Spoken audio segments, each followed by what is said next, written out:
Assalamu alaikum wa rahmatullahi wa barakatuh, mes chers amis. Aujourd'hui, nous allons célébrer un jour très spécial, Eid al-Fitr. C'est la fête qui marque la fin du mois béni de Ramadan. Vous vous souvenez des podcasts où nous avons appris les beaux noms d'Allah? Eh bien, aujourd'hui, nous allons suivre Safiya et Nusayba qui ont écouté ces histoires et qui sont prêtes à célébrer l'Eid avec leurs parents. Ce matin-là, Safiya et Nusayba se réveillèrent tôt, impatientes et pleines de joie. C'était l'Eid.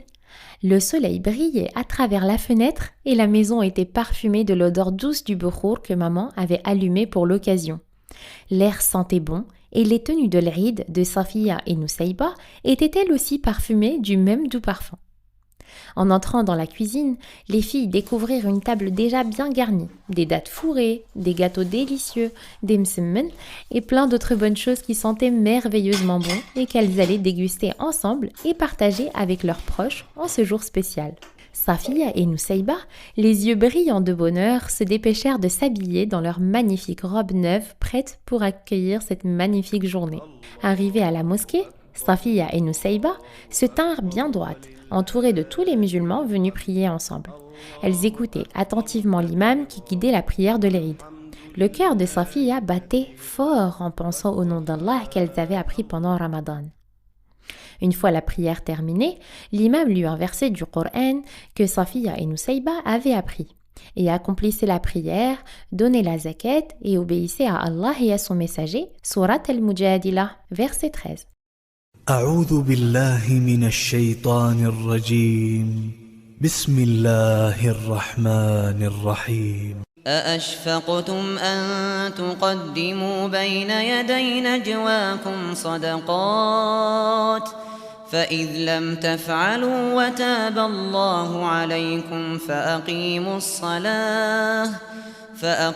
الصلاة وآتوا الزكاة وأطيعوا الله ورسوله والله خبير بما تعملون. Ce verset leur rappela l'importance de toujours remercier Allah et de prendre soin des autres. Avant de se rendre chez leurs grands-parents, Safiya et Nusayba rentrèrent rapidement à la maison avec leurs parents. Maman avait préparé de délicieuses assiettes pour les voisins. Elle prenait soin de tout disposer joliment dans de petits paniers. Les filles étaient si heureuses de pouvoir partager avec ceux qui les entouraient. Safiya et Nusayba frappèrent à la porte de chaque voisin, les sourires éclatant sur leurs visages. C'était un moment magique de donner et de recevoir, de montrer la solidarité entre voisins. Après avoir partagé de bons gâteaux avec leurs voisins, les filles et leurs parents se rendirent chez les grands-parents. En arrivant, elles furent accueillies par des sourires et des câlins chaleureux. Tout le monde était là pour célébrer l'Eid ensemble. Les grands-parents, les tantes, les oncles et même les cousins étaient tous joyeux et s'échangeaient des cadeaux. Les filles offrirent à leur grand-mère un joli bouquet de fleurs qu'elles avaient préparé avec amour. Et leur grand-père leur donna des bonbons et un petit billet à ajouter à leur tirelire. Il en donna à chacune d'entre elles ainsi qu'à tous les autres cousins présents. C'était un moment de bonheur et de partage. Le soir, après avoir bien mangé et profité de cette belle journée, Safiya et Nusayba s'installèrent près de leurs parents. Leur papa et leur maman avaient un grand sourire. « Mes chères filles, dit leur maman, nous avons des cadeaux pour vous. » Les filles ouvrirent leurs cadeaux et découvrirent de magnifiques livres et des nouveaux vélos.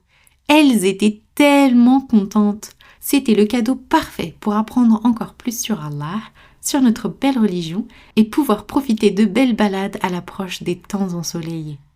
Et voilà mes chers amis, l'Eid al-Fitr est un moment de fête, de joie, de partage, mais aussi un moment de gratitude envers Allah. Safiya et Nusayba ont passé une belle journée, remplie de bonheur, de sourires et surtout de bénédictions. Elles ont appris l'importance de la prière, du partage et de la gratitude. Eid Mubarak à vous tous, mes chers amis. Que ce jour soit rempli de joie, de paix et de bénédictions. N'oubliez pas de dire Alhamdulillah, merci Allah pour tout ce que vous avez. Barakallahu fikoum et merci de nous avoir accompagnés durant ce mois béni de Ramadan. On espère que cette série vous a plu et que vous avez pu en tirer de bonnes choses, Inch'Allah. Nous allons prendre une petite pause bien méritée, mais nous reviendrons très vite, Inch'Allah, pour de nouvelles histoires bilingues cette fois. N'hésitez pas à nous laisser un commentaire sur votre plateforme d'écoute ou une suggestion sur les prochaines histoires. À très bientôt, Inch'Allah, sur votre podcast Rawdati.